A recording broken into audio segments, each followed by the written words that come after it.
it would have been. And the night Victor and I were playing accordion and guitar on the deck till about too late. The cops showed up, and the cops said somebody's got a shitty on for you.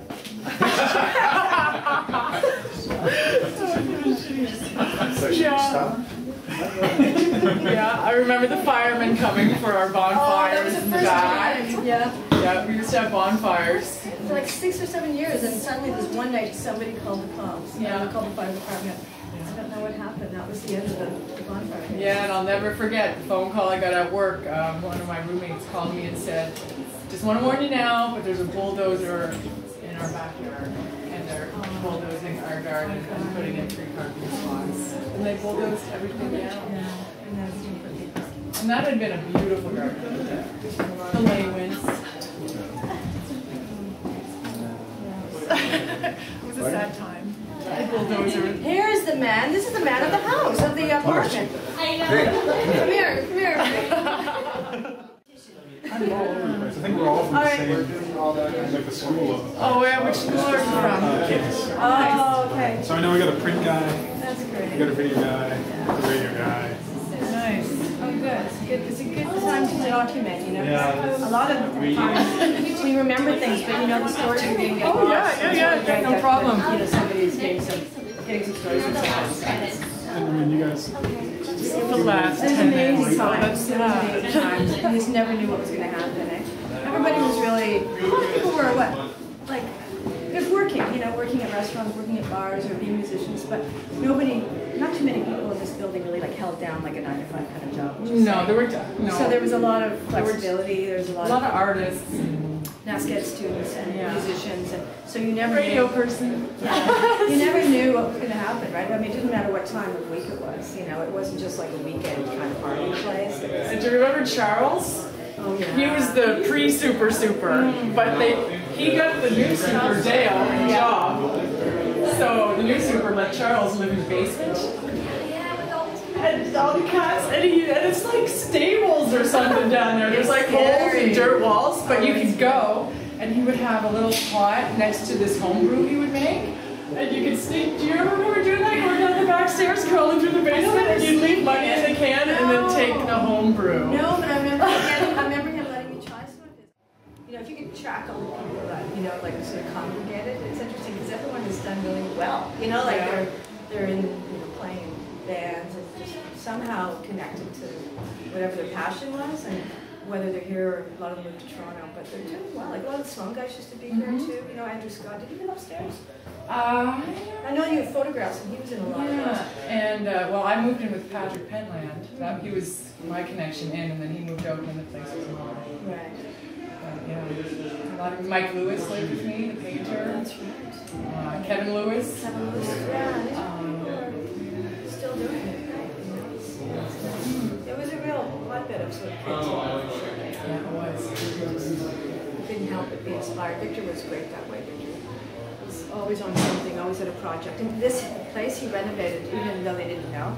I mean, he built a loft. He went up there and realized that there was open space up there, so he maximized the space by punching it out and putting this little ladder here, and a lot of things he did that he just really wanted to make the best in his apartment that he could. So yeah, he went and just as he usually does with whatever inspires or his house. He now lives across the street. He bought across the street. Literally, you can see his house. It's that yellow one.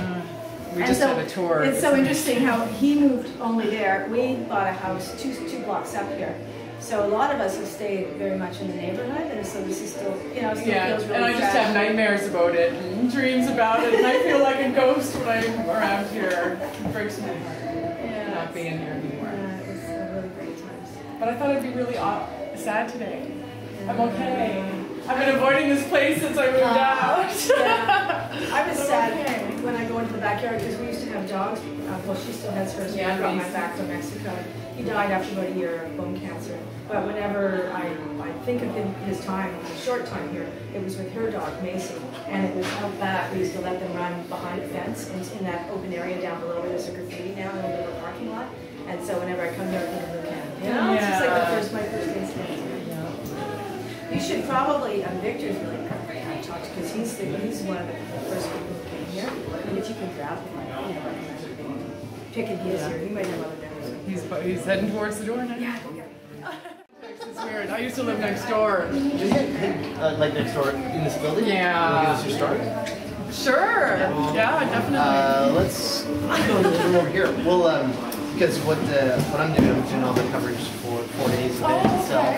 So what we're doing is getting stories. Like we got Victor's and Dave's stories, stuff like that. But we'll also get anyone else wants to come. Yeah. Well, I lived here between 20 to 30. Let's go. Yeah. Exactly what we're doing with all this footage. We only use little snippets and stuff like that. Okay. But we're with the 4 days and all that kind of stuff.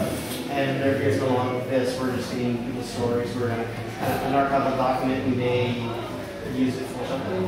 Cool.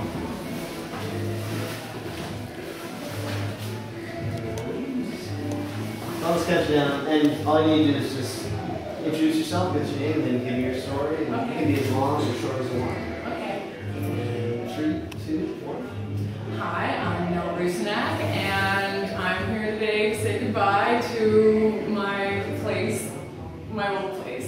I lived here between the ages of 20 and 30. Right next, I was the next door neighbor to this apartment, Victor Siprick. So it was a big, very big time in my life. I still have a lot of anxiety when I come down to city town. Somebody put it in words for me one time. They said, "Do you feel like a ghost?" And I do. I feel like a ghost when I come through here. This building had so much character, and so many things happen, and it's such a hub of activity, and I've made friendships here that I'm here with some old friends today. And this place is going to be hard to say goodbye to, because it was when I had to move out. And I still have dreams about it, about being here, about coming into my old place, and I'm going to miss it a lot. It just has so much character, and you know living in a place with the history, and so many nooks and crannies and different characters. And it's in the middle of the city. It was perfect. And it was cheap. When I moved in, it was $508 for a 3-bedroom, heat included. And the only way of controlling the heat was to open and close the windows. And that's pretty well how we did that. And the Leventhal's were great, great landlords. They basically never heard from them. But I think they appreciated the people who were living here, and they may have let the place fall apart, but it gave us a very affordable place to live a very good life in Halifax. When you were here, do you think that this influenced what you do now? It definitely, I was thinking of all the people who met and married at parties in my house, who are still friends today. It definitely was kind of a cooperative art scene, you know, people, different musicians living in different bands. I used to play in bands, and we played, most of the shows were just down at the Double Deuce, and a lot of late night parties. A lot of bands crashing from in and out of town. What's your favorite memory here? Do you have a special memory? My favorite memory. Or the one that sticks out in your, when you think of this building, what's the one memory that jumps to mind?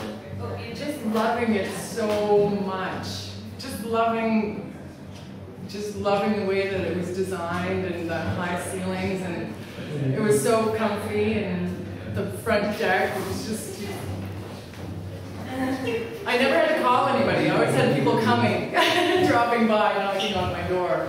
And what's your very first memory? Like the first time you came in the building? The first time I came, I rented a place with Patrick Penland had been living in my place. It's a 3-bedroom, and we had played in a band together called Happy Co. With the guy from Thrush Hermit on drums, and so I moved in with my former bandmate Patrick, and he eventually left for Toronto with Sloan, and I took it over. I took the lease over, and I was just like, there's no way I'm leaving this place. I'm going to have my kids in this place.